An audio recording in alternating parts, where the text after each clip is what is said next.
FPV flying always seemed like a good idea to me. But that wore off, and now I'm on my second time around with FPV flying, and it's for a very simple reason. I got out of FPV flying the first time because of all the video problems we were having, and a lot of that came from these little antennas that we had to use. Most of us were using good equipment, and as long as you stayed pretty close, everything was pretty good, but we could still lose video. Then not long after I sold all my FPV stuff out of frustration, Alvin, a guy that belongs to our club, designed this simple tracker. There's a circuit board that Alvin designed inside this box along with a servo that actually turns the antenna head. The system also uses a pair of these receivers, and we'll look at these later, and a LiPo battery that lasts pretty much forever on a charge running this system.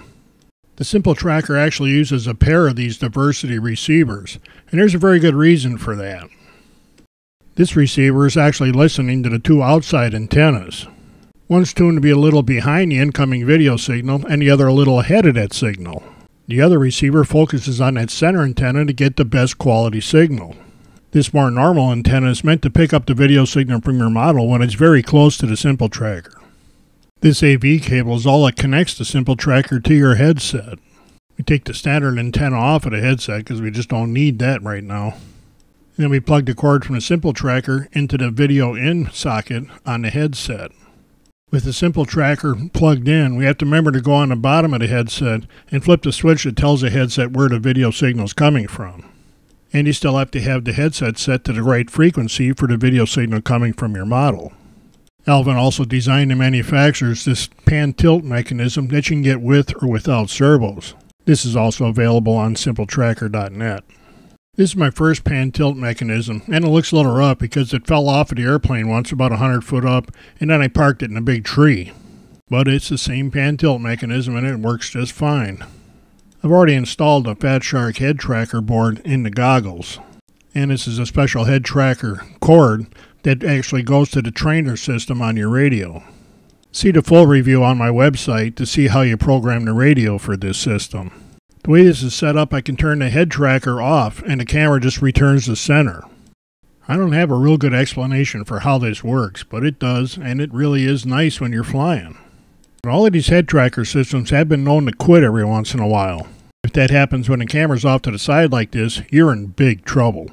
But with the program, you can flip the switch and turn the head tracking off and the camera returns to center. And with the DX9, you can use the sliders on the back to control up and down or side to side. The field of vision is wide enough with a good camera that you don't really need this, but it's nice to have. And with all of that set up, we go out to the field and try flying it for real. I have to admit that I was really surprised at how easy it is to fly a fixed-wing airplane through the FPV goggles. And the simple tracker makes it easier yet because it follows the plane and you get a good clean video signal. Watch the antennas and you can see them unwind themselves when they get so far into a rotation. In that little time that it's not pointed at the aircraft, we never seem to lose video signal though. The only time this system hasn't worked for me is when I flipped the plane inverted and the camera pod fell out. Here's a little comparison of flying a drone at my house. The picture on the left is just the Fat Shark goggles with their little antenna. The picture on the right is recorded right out of the simple tracker.